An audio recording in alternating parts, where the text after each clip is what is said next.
হয়, পোনপ্ৰথমে আপোনালোকৰ জৰিয়তে আমি সমূহ অসমবাসীক ৰঙালী বিহুৰ শুভেচ্ছা আগতীয়াকৈ জ্ঞাপন কৰিছোঁ। আমি জানো যে ৰঙালী বিহুৰ সময়ত আমি বিদ্যালয়সমূহ বন্ধ ৰাখিব লাগে। সেয়েহে আমি বিদ্যালয় বন্ধ হোৱাৰ আগতে আমি প্ৰাক ৰঙালী বিহু উদযাপন আজি কৰিছোঁ। এই ৰঙালী বিহুৰ লগত আমি সংগতি ৰাখি ছাত্ৰ ছাত্ৰীৰ যাতে শৈক্ষিক উত্তৰণ হওক আৰু সাংস্কৃতিকভাৱে যাতে ছাত্ৰ ছাত্ৰীসকল সবল হওক, ৰঙালী বিহুৰ লগত জড়িত সামগ্ৰীবোৰ যাতে চিনি পায়, সেয়ে আমি বিভিন্ন ধৰণৰ ৰঙালী বিহুৰ লগত জড়িত হৈ থকা সামগ্ৰিক সাজ পোছাকৰ পৰা আদি কৰি মাখিলতী দীঘলতিৰ পৰা আদি কৰি পিঠা পনাৰ পৰা আদি কৰি গোটেই বস্তুবোৰ আমি এটা জেগাত আমি প্ৰদৰ্শনী হিচাপে আজি ৰাখিছোঁ। ছাত্ৰ ছাত্ৰীসকলে এই বস্তুবোৰৰ লগত যাতে পৰিচিত হয়, আচলতে আমি অসমীয়া হিচাপে কিয় গৰ্ব কৰোঁ, আমি ৰঙালী বিহুক লৈ আমি কিয় ইমান গৰ্ব কৰোঁ, সেই কথাখিনি আচলতে ছাত্ৰ ছাত্ৰীয়ে বুজি পাবৰ কাৰণে আমি ব্যতিক্ৰমীভাৱে আচলতে প্ৰদৰ্শনীমূলকভাৱে এই সামগ্ৰীবোৰ ইয়াত ৰাখিছোঁ, যাতে ছাত্ৰ ছাত্ৰীৰ এটা শৈক্ষিক উত্তৰণ হওক আৰু অসমীয়া হিচাপে প্ৰতিজন ছাত্ৰ ছাত্ৰীয়ে যাতে গৰ্ব অনুভৱ কৰক, তাৰে আমি এটা ধাৰণা আপোনালোকক আমি আজিৰ এই অনুষ্ঠানৰ পৰা দিব বিচাৰিছোঁ। আৰু লগতে আমি জনাব বিচাৰিম যে আমাৰ যিসকল ছাত্ৰ ছাত্ৰী এইবাৰ মেট্ৰিক পাছ কৰিছিলে, সেই মেট্ৰিক পাছ কৰা ছাত্ৰ ছাত্ৰীসকলকো আমি আজি এই অনুষ্ঠানটোতে তেওঁলোকক আমি আনুষ্ঠানিকভাৱে আমি সম্বৰ্ধনা জনাইছোঁ।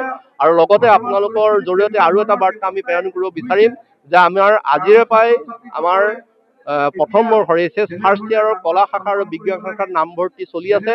ষ্টিফেন হকিং একাডেমীত মাত্ৰ 40জন ছাত্ৰ ছাত্ৰীক আমি বিজ্ঞান শাখাত নামভৰ্তি কৰোঁ। সেয়েহে ছাত্ৰ ছাত্ৰীসকল যিসকল ইচ্ছুক ছাত্ৰ ছাত্ৰী তেখেতসকলে আহি যাতে আমাৰ ইয়াত নামভৰ্তি কৰে আৰু ষ্টিফেন হকিং একাডেমীৰ এজন সদস্য হৈ নিজকে গৰ্ব অনুভৱ কৰিব বুলি আমি আপোনালোকৰ তৰফৰ পৰা আপোনালোকৰ যোগেদি আমি বাৰ্তা প্ৰেৰণ কৰিছোঁ। ধন্যবাদ।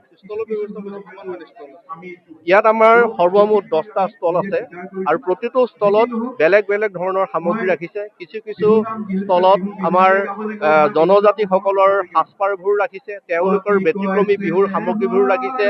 কিছু কিছু ষ্টলত পিঠা পনাৰ পৰা আদি কৰি বস্তুবোৰ ৰাখিছে। কিছু কিছু ষ্টলত যঁতৰৰ পৰা আদি কৰি পিঠা পনাৰ পৰা আদি কৰি তেওঁলোকে গামোচাৰ পৰা আদি কৰি চাদৰ মেখেলাৰ পৰা আদি কৰি পেপাটোলৈকে ইয়াত তেওঁলোকে সংযোজন কৰিছে।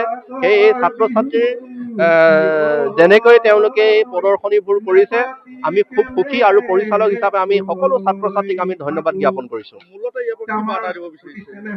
আমি এটা কথাই জনাব বিচাৰিছোঁ যে বৰ্তমান সময়ত ছাত্ৰ ছাত্ৰীয়ে মাখিয়তী কি, দীঘলতি কি, গামোচাখনৰ মহত্ব কি, বৰ পিঠাটো কেনেকুৱা, তিল পিঠাটো কেনেকুৱা, কোনটো সময়ত কোনটো বস্তু ব্যৱহাৰ কৰিব লাগে, বিহুৰ আগদিনাখন কি কৰিব লাগে, গৰু বিহুত কেনেকে আমি গৰুক দলিওৱা, বেঙেনা লাও দি পেলাই এটা চাট বনোৱা, এই কথাবোৰ ছাত্ৰ ছাত্ৰীসকলে পাহৰি গৈছে।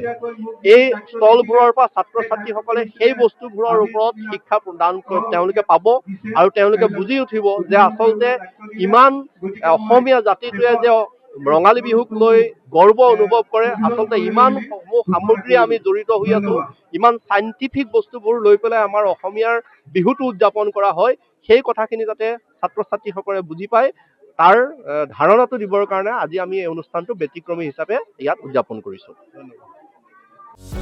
যিকোনো খবৰৰ বাবে যোগাযোগ কৰক আমাৰ এই নম্বৰত 9181 307 2221।